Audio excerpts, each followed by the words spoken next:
Pemirsa, aksi heroik dua anggota TNI dari Kodim 0119 Bener Meriah Aceh viral di media sosial yang membantu evakuasi dua anak kembar yang tertidur terlentang di pinggir jalan kelelahan di Jalan Akses Kertas Kraf Aceh arah Bener Meriah Krueng Glukuh. Informasi ini akan kami rangkum dalam rangkuman peristiwa dari bencana Sumatera berikut ini. Warga di Kabupaten Bener Meriah dan Aceh Tengah, Provinsi Aceh terpaksa harus berjalan kaki sejauh 15 meter, melewati jalan licin dan jalur ekstrim hanya untuk membeli bahan kebutuhan pokok. Kondisi ini terjadi karena akses warga untuk mendapatkan logistik pasca bencana masih terbatas.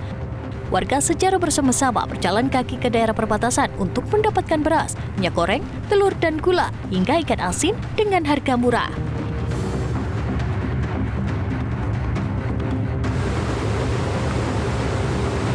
Pasca banjir bandang dan longsor menerjang Kabupaten Bener Meriah Aceh, saat ini terdata ada 165 jembatan yang rusak.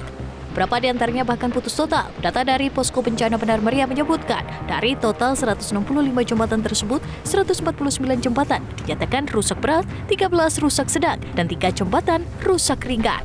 Selain jembatan penghubung ada sebanyak 81 ruas jalan, juga ikut rusak di mana sebanyak 12 titik merupakan jalan akses nasional, 33 titik jalan provinsi, dan 35 titik lainnya jalan kabupaten. Saat ini pemerintah masih fokus melakukan pembersihan dan pembukaan jalan alternatif.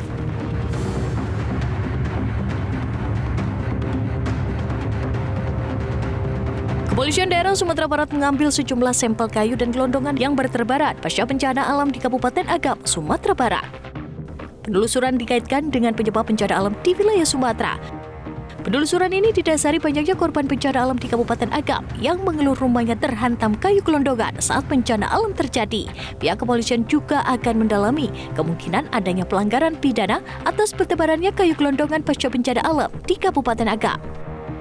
Salah satu kemungkinan pelanggaran hukum adalah penebangan hutan ilegal. Polisi akan menindak tegas pelanggar jika ada bukti.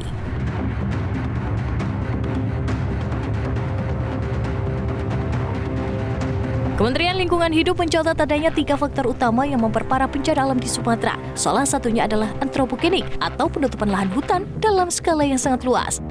Kemudian faktor geomorfologi atau bentuk dataran yang curam dengan struktur batuan muda. Kondisi itu mudah menyebabkan keruntuhan sampai longsor saat terjadi hujan deras. Faktor terakhir adalah hujan yang terjadi di atas batas normal. Diketahui sejumlah daerah di Sumatera tidak mampu menampung debit air yang datang sampai membuat kekokohan tanah longsor. Sementara itu BMKG dan BNPB bakal melakukan modifikasi cuaca di 4 lokasi terdampak bencana Sumatera. Tujuannya untuk memudahkan pemulihan infrastruktur dan pencarian korban yang hilang.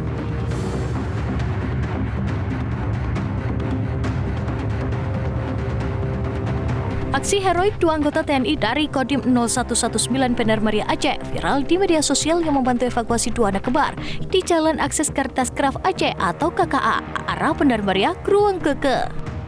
Keduanya bercerita bahwa saat mereka melewati kawasan Purnipase, Kecamatan Permata, melihat dua anak laki-laki yang tertidur terlentang di pinggir jalan kelelahan karena berjalan untuk pulang ke Lok Sumawe dengan berjalan kaki. Mereka spontan membantu proses perjalanan anak tersebut ke kawasan kamp Desa Seni Antara, Bener Meriah. Danu dan Koptu Husaini menyampaikan bahwa dirinya baru tahu dua anak kembar tersebut adalah anak dari seorang dokter, usai viral di media sosial.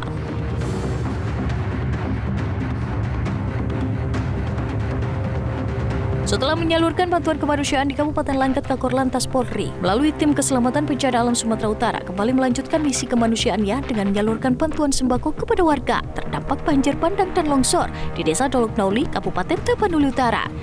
Tim yang dipimpin AKP Hendrik Herianto menempuh perjalanan sekitar 279 km dari Medan menuju lokasi bencana dalam kondisi hujan dan akses jalan yang masih dipenuhi material longsor.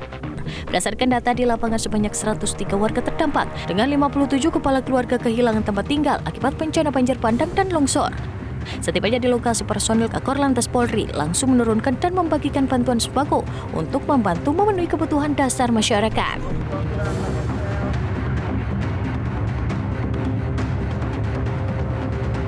Satu dari sekian banyaknya desa terdampak bencana banjir bandang dan tanah longsor di Kabupaten Aceh Tamiang pada akhir November lalu adalah Desa Sukumbur.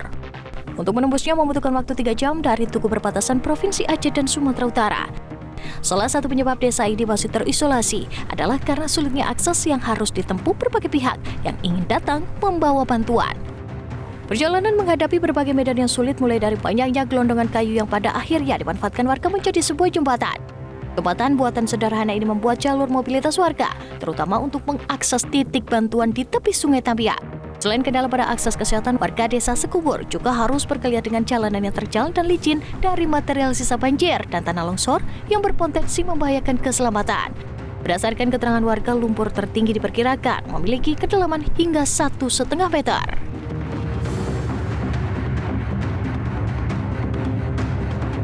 Presiden Prabowo Subianto tinjau warga korban banjir di posko pengungsian di Kabupaten Agam, Sumatera Barat.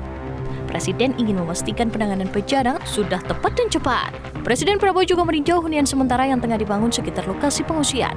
Bencana banjir dan longsor di Sumatera Barat menyebabkan 244 jiwa meninggal dunia dan 90 orang hilang. Sementara jumlah pengungsi di Sumatera Barat mencapai 13.260 jiwa.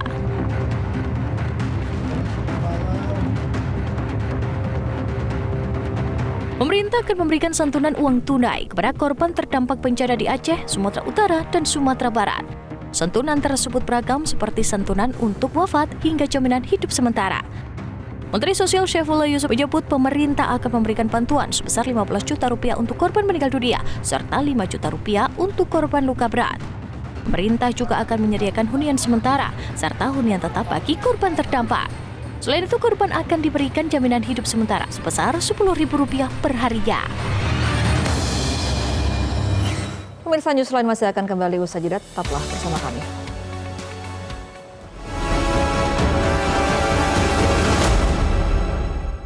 Jelajahi cara baru mendapatkan informasi. Download Metro TV Extend sekarang.